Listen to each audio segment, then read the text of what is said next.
Production funding for Ruckus has been provided by gifts from Dave and Jamie Cummings, the Hartwig family, Barbara and Peter Gattermeyer, the Courtney S. Turner Charitable Trust, John H. Mize and Bank of America N.A. co-trustees, and by viewers like you. Thank you. Welcome to Ruckus, where we fight tooth and nail and sometimes tongue-in-cheek over the news of the day and the trends of the times. I'm Mike Shannon. The Ruckettes join me shortly. Our topics this week: the Kansas GOP, MIA, Kraske offers candor about candor, and in Kansas City transportation, everything old is new again, plus, of course, roast and toast. But we begin with our Newsmaker segment and talk about the creation of a conviction integrity unit in Wyandotte County. The catalyst for the unit was the Lamont McIntyre case last year, where his double murder conviction was overturned and McIntyre was freed after serving 25 years in prison for a crime he did not commit. Joining us for the discussion is Wyandotte County District Attorney Mark Dupree. Mr. DA, welcome back to Ruckus. Thank you. It's always a pleasure to be here. We've all heard about the McIntyre case and have some recollection of it, but fill in some of the details and give us an overview. Absolutely. Very, very quickly. The Lamont McIntyre case was a case that I was met with when I came into office. This young man had been convicted of a double homicide when he was about 17 years old. The entire investigation took about 6 hours, and he was then convicted and sentenced to prison. Once I got into office, I was met with motions, 60-1507 motion, which is a post-conviction motion saying that I was innocent, I didn't do it, or that there was some type of constitutional due process rights that were violated. They had been trying to interact with the office for about 7 to 8 years, and then once I got in, I decided to go ahead and look at it.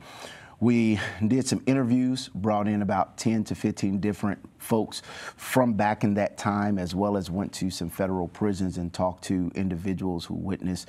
There was a lot of recantation of witnesses. There was a lot of conversation of the detective who was involved with the case, and a lot of things that were mishandled, likewise, and some of the allegations that he did.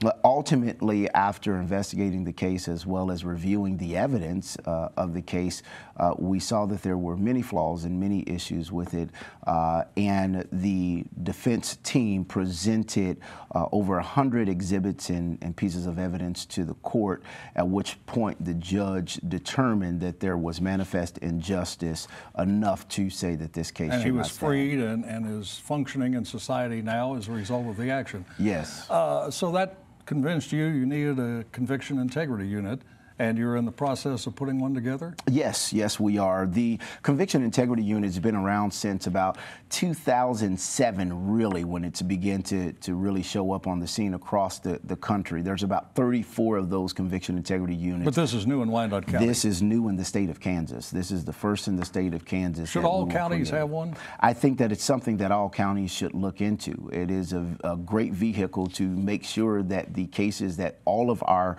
prosecutors' offices deal with hold integrity both now and 20 years from now. How will you determine how many and which cases you look into? Well, the law provides a statute, again, which is that 60-1507, and those cases come through the normal means that the statute allow when defendants file these motions saying that there was something wrong with their cases. The office reviews those cases even before the Conviction Integrity Unit. And then you decide which ones should be pursued more aggressively? Correct, and which ones we agree that there was something wrong. Do you think it likely when you do these investigations there will be cases that were decided correctly?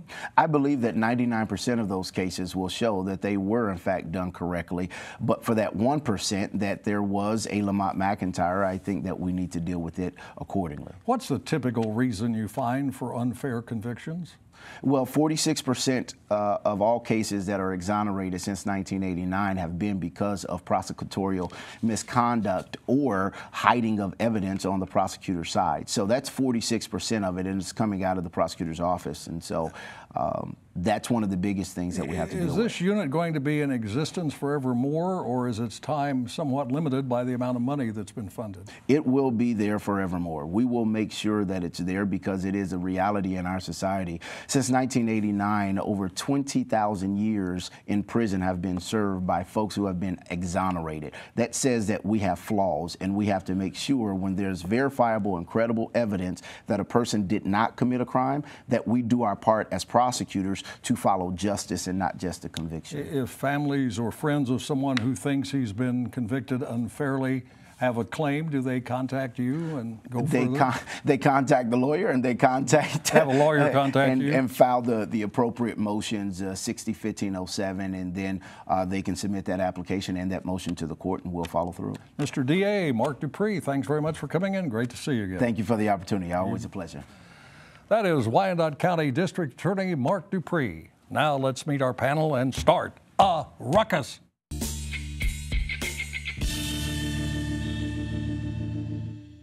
Patrick Tuohy is Director of Municipal Policy at the Show Me Institute, a free market think tank. Attorney Jim Heeters, a former councilman and former CEO of the Greater Kansas City Chamber of Commerce. Jason Grill is founder of J. Grill Media and a senior advisor at Paris Communications. And Woody Cozad is head of the Cozad Company, a government relations firm. Gentlemen, welcome to Ruckus. Thanks for joining me. Good to be here. I'm sure you're all delighted by this. This is great. The specter of rhinos, Republicans in name only, is back in Kansas.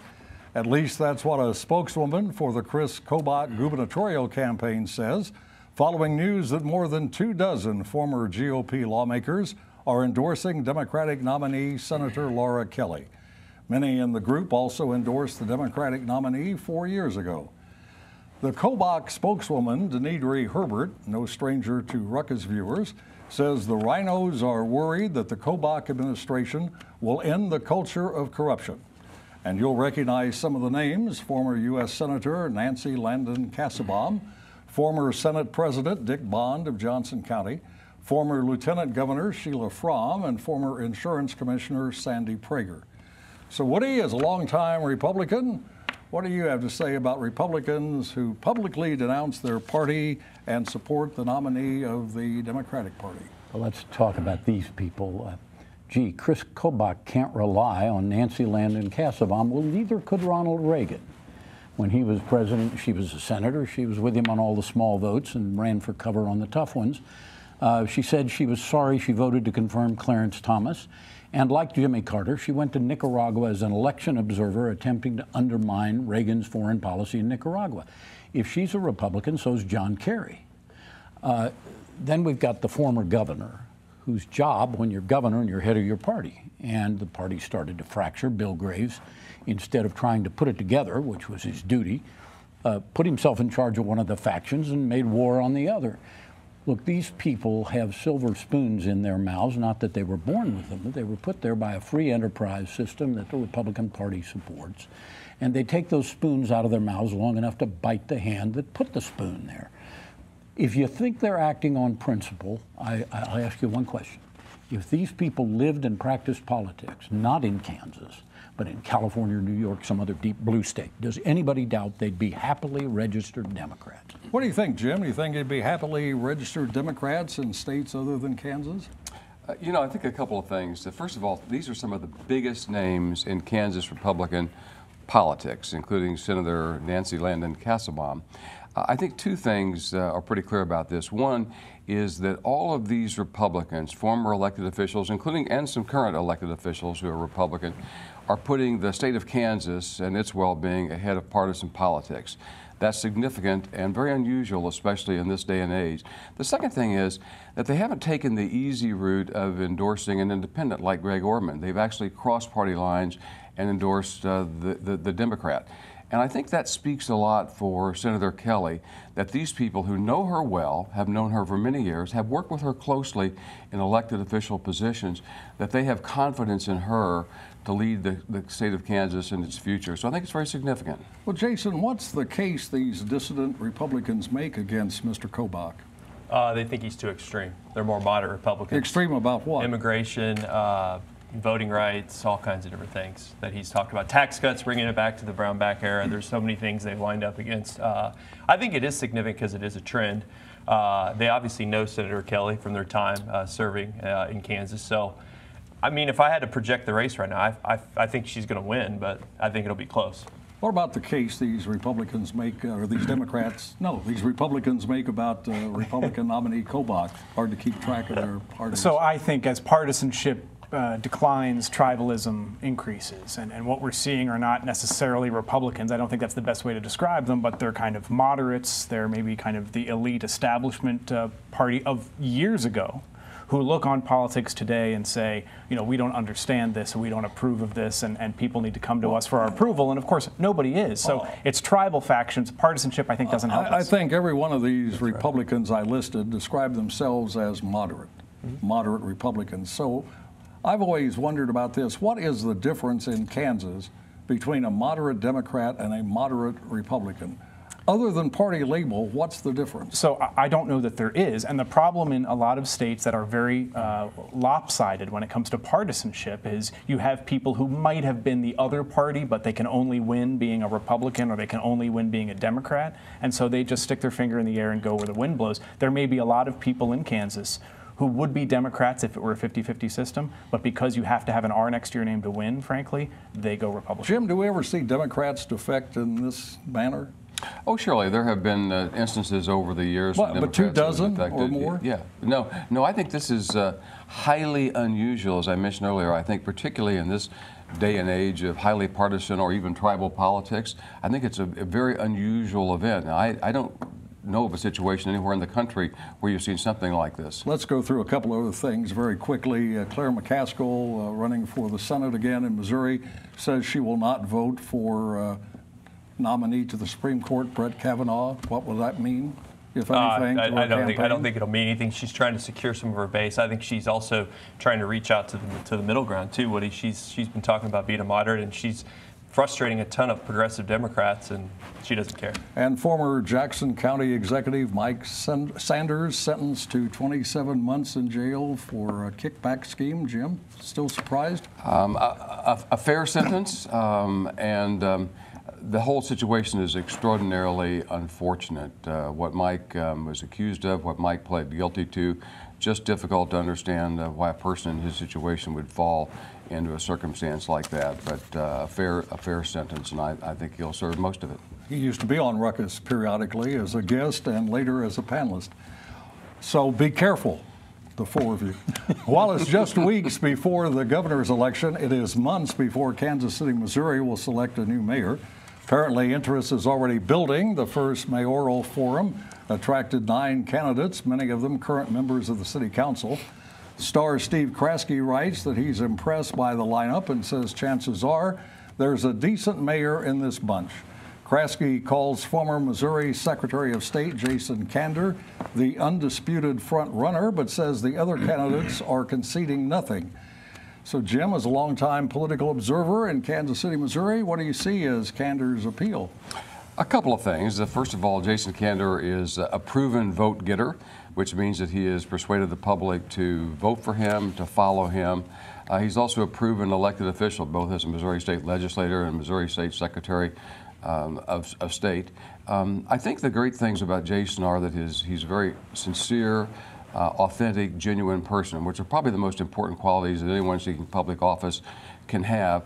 He has some other distinguishing factors too. His military service, 2 tours of combat duty, his service in Jefferson City, and frankly, his stature on the national stage, I think, will be enormously helpful to Kansas City if, as I believe, he is elected mayor of the city. Do you think he'll be on cable TV so much during his campaign? He's on various cable channels almost every day. He's on some, but I think what you'll see that pretty sharply limited while he focuses on Kansas City issues in the Kansas City mayoral campaign.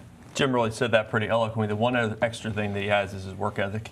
I've been in politics, obviously. We've all been in politics for a long time. He works his tail off, knocking on doors, and he doesn't leave any stone unturned, so I think that'll help him as well. But Woody, does it help or hurt Kander to be given so much deference so early in the campaign? Well, you know, if I were I think there are a couple of people opposing him who have some chance of beating him. Who would they be? And Taylor and Miller. who's coming from the outside, but I think is garnering a good deal of support because of the job he did when he was on the Highway Commission more than anything else. So anyway, if I were attacking him, my attack would be he doesn't want to be mayor of Kansas City. He wants to be something beyond that. The way for him to get beyond that is to garner the base vote of the Democratic Party. So what he's going to do is he's going to come to Kansas City and vote to make us a sanctuary city and engage in all these tribal issues that divide the country, which will do us no good at all if they don't in fact actively harm us. They certainly won't do us any good. And that's what you're going to get for a mayor if you elect Cantor. That's the attack I would make on him. I think we've already been declared a sanctuary city by Sly James. I think he already said that. What do you want in a new mayor? Well, I want somebody to focus on Kansas City's issues. We have a lot of them, and I am frankly disappointed that somebody who has been since the beginning of his political career so eager to get back to Washington, D.C. is taking a detour through Kansas City, because I think it will not accrue to Kansas City's benefit to have somebody who is not focused on our we have a nation-leading homicide rate. I want somebody focused like a laser on Kansas City issues and not wondering about what's next. Like debt?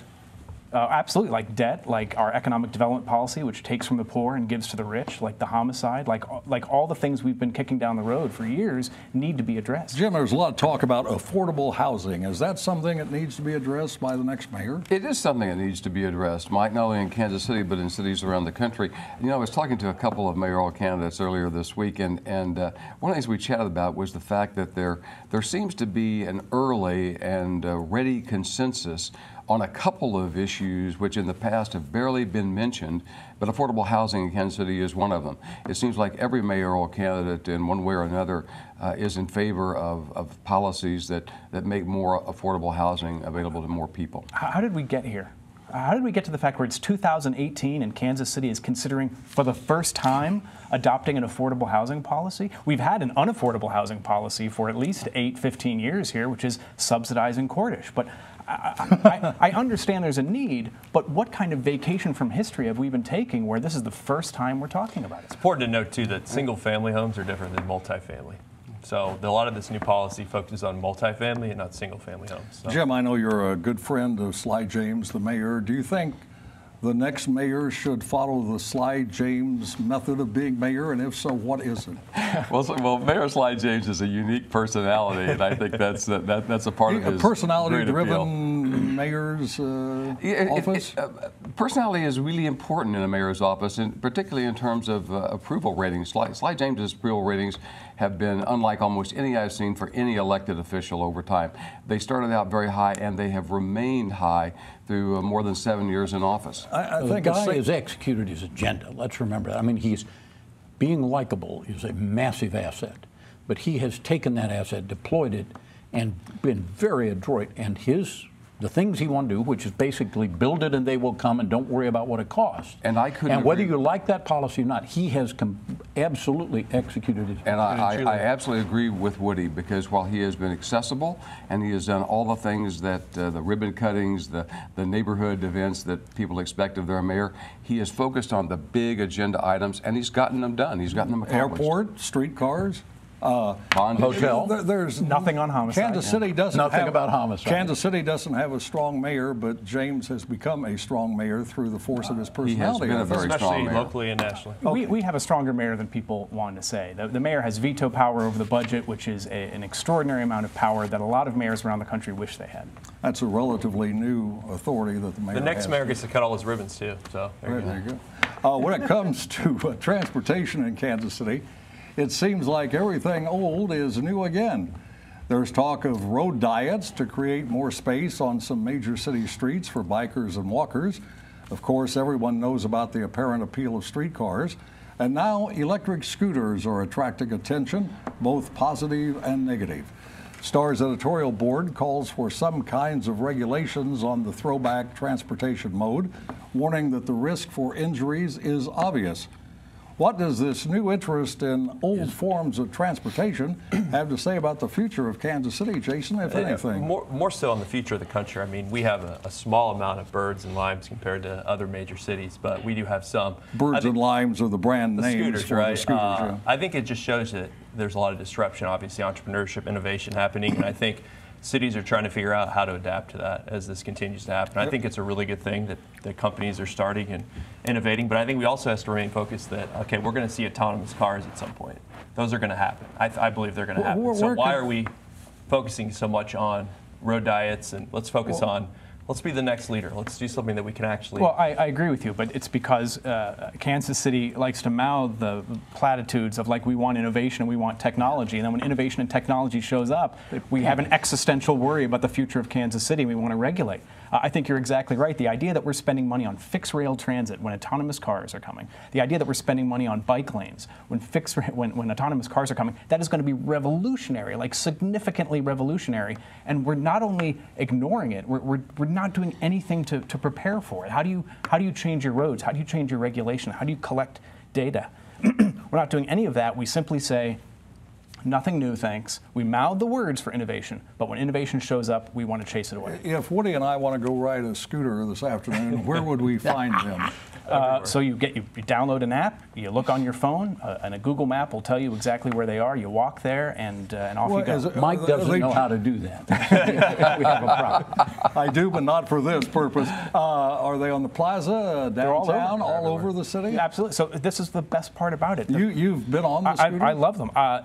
The market is deciding where they go because they are not fixed in location. If a lot of people on the plaza want to use them, the next day you'll see more there because they collect data about where people pick them up and where people take them, and so they will serve the needs of the people, unlike a train that takes you where urban planners want you to go rather than where you want to go. Jim, are we going to continue to see pressure exerted on City Hall to make more accommodations for walkers and bikers and scooter riders? The answer is I believe yes. And this conversation is interesting because I think this is a generational issue. Very unlikely that I will be making much use of a scooter. On the other hand, well, not a two-wheel scooter, right? Or even a three-wheel scooter. One with somebody pushing it, maybe. That's a little ways down the road, I hope, Woody. Well, I certainly hope so. You may be closer than me. I'll be there with you. I'll beat all of you there. But you know, for my kids and their friends, particularly as they move back to the urban core, I think it's much more likely that they will be using the scooter for short trips, or that they'll be walking or biking. And cities all over the country are encouraging, particularly the biking lanes, as an attraction for younger people. And it's working. So I think it's a generational issue, and I'm glad about that. But will drivers be upset, Woody, if these road diets take place? I don't know. Let me tell you something. We have more lane miles of expressway per 1,000 people than any other city on the planet. Yep.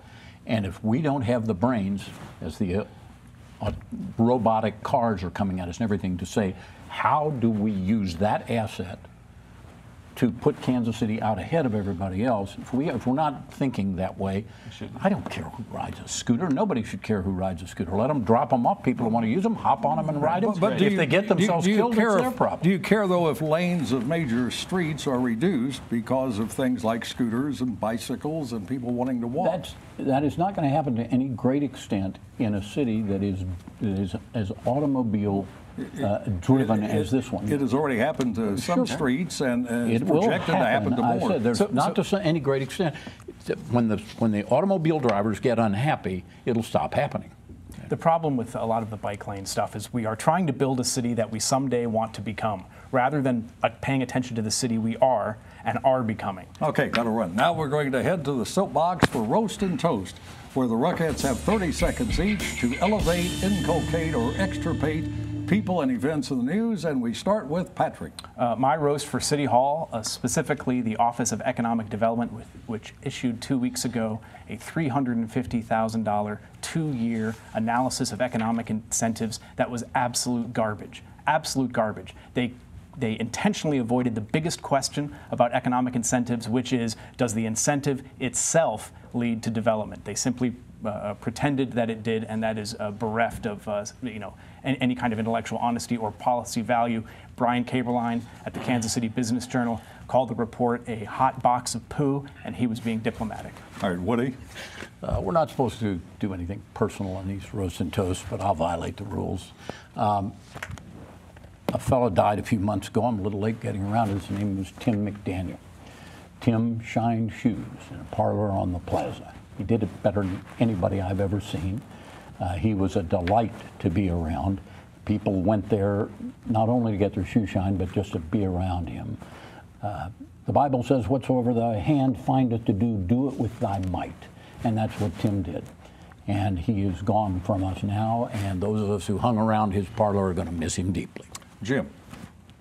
Mike, if I may, I'd like to go back just for a second to the Kansas City mayoral race and toast those candidates who have already stepped forward as candidates to lead Kansas City, Missouri. I've been, as you noted, watching this arena for a lot of years now, and even back in the day participated a little bit myself.